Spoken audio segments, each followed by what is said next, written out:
Murphy. I'm with Fisher and Paykel Healthcare, and I am your high flow rep. The reason I'm speaking with you today is to go over the Airvo high flow device, which you all may or may not be familiar with. Those of you that were here during the pandemic, I'm sure saw a lot of these. If you weren't here, just going to get you guys familiar with it. I've been working closely with the ED docs and with RT to develop a more robust strategy for high flow in the ED. The end goal of that being sending those patients that are stable in the ED on high flow to the floors versus sending those patients to the ICU. Go live for this on July 4th. So starting July 24th. So starting July 24th, you guys are going to start seeing a lot more high flow patients. And just know that you guys will be fully trained and ready to rock and roll come July 24th. So couple things we're doing with high flow. The first kind of most important prong is going to be this respiratory support prong. Now, what I mean by respiratory support is by initiating patients on higher flows, what we're doing is we're helping wash out some of that dead space. So we leave behind a bit of CO2 as we exhale. So for someone, for example, who's in a COPD exacerbation, who's having difficulty blowing off that excess CO2, this is really going to help clear out that excess CO2. What we're also doing with high flow is we are giving a bit of dynamic positive airway pressure. Now, what I mean by dynamic is it's going to change, right? This is an open system. So with a cannula, the patient can obviously open their mouth, and that's basically their pressure release valve, right? So what we say is for every 10 liters of flow, the patient is getting anywhere from anywhere from half to a centimeter of water pressure. Okay, so if a patient is at 60 liters of flow, that patient is going to be getting anywhere from 3 to 6 centimeters of water pressure. Again, it's an open system, so we can't call it PEEP, but you can kind of think in terms of a PEEP of about 6. Okay, so that's going to be your respiratory support prong. And what we're doing there is we're basically just assisting the patient, right? We're decreasing their work of breathing, increasing their oxygenation, just helping them out, just giving them a little bit of that support. The second prong that we're going to see is the heating and the hydrating of the patient's airway.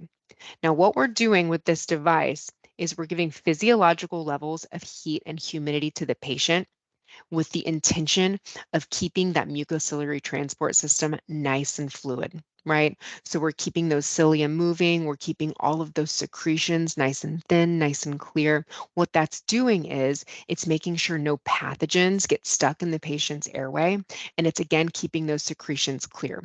So for y'all, it makes suctioning a lot easier, right? Those patients are going to be a lot easier to manage and hopefully get out of the get out of the hospital a lot faster. We're also going to have patients that are more comfortable. Okay, so with a nasal cannula as opposed to a BiPAP mask, your patient's just going to be more tolerant of the therapy. You're not going to walk past a patient's room and see, a mask move to the side. You're not going to have to go in and adjust the mask so that the patient can take a sip of water. That nasal cannula makes it so that they can eat, they can drink, communicate with family members. They're just going to be more comfortable. And as we know, comfort drives compliance, right? Last but not least, what we're doing with this high flow device, with this Airvo 2, is we're providing a therapy. With the Airvo, you do not need piped in room air, right? So like during the pandemic, you guys had patients in hallways. The Airvo allows you to do that because it's just taking in room air and filtering it for you. It's got its own O2 analyzer built right into the machine. So as you adjust the oxygen up on your flow meters, it's doing the calculation for you and telling you exactly how much oxygen the patient is getting.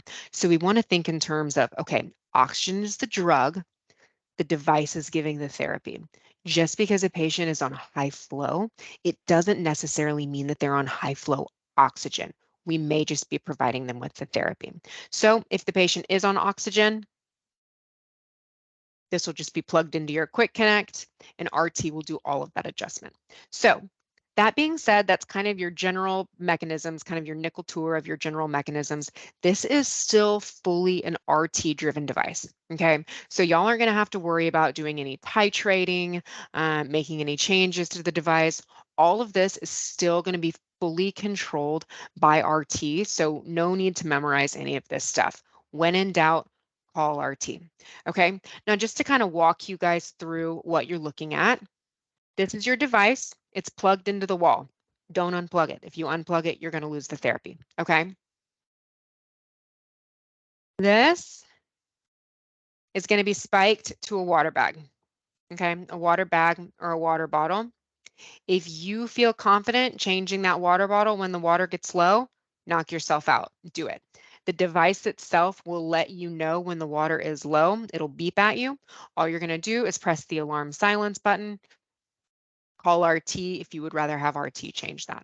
Okay, so water bag spike. The other thing you're going to see, this is your circuit. Now, when the therapy is going, this circuit is going to get really warm, okay? Again, that's because we're providing air to the patient that's nice and warm and nice and hydrated. So you just want to make sure that this isn't touching the patient's skin and it's not resting underneath the sheets, right? We want this to be on top of the sheets, okay? Again, it's nice and flexible. It is a bit heavy. So you just want to make sure that this little clip here is attached to the patient's gown. So you just have that clip there. And then the cannula will be placed on the patient like so. And we just want this strap to be resting right on the crown of the patient's head, okay? So not touching their ears, so resting just above their ears, and inevitably it's gonna get moved down, right? So as the patient moves, it's gonna get moved down. Before you just, kind of crank this thing down, move it back up to the top of the patient's head. Couple little alarms that you might see. You might see a blockage alarm.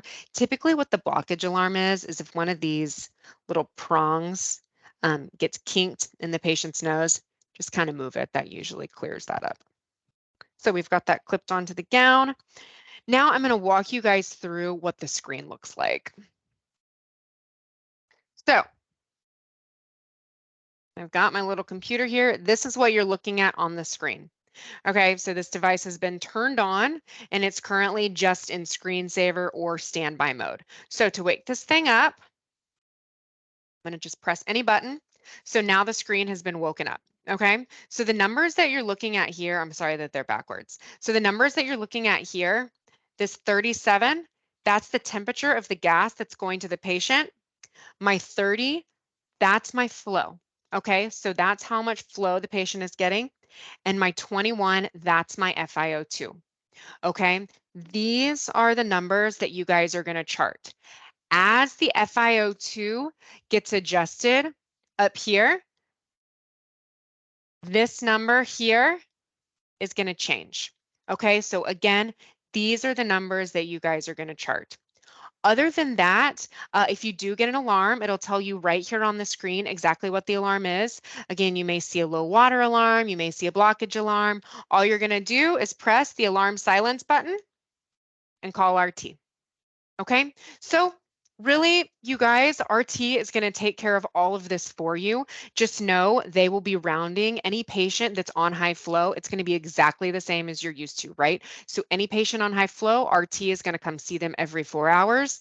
Times you would call RT are the times you would call RT now, right? So if the patient starts desatting, if their work of breathing increases, those are going to be times that you would call RT exactly how you do now.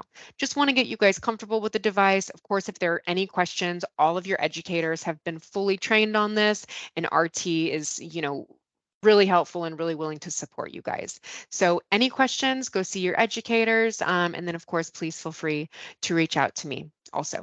Thank you guys so much for your time. Take care. Bye-bye.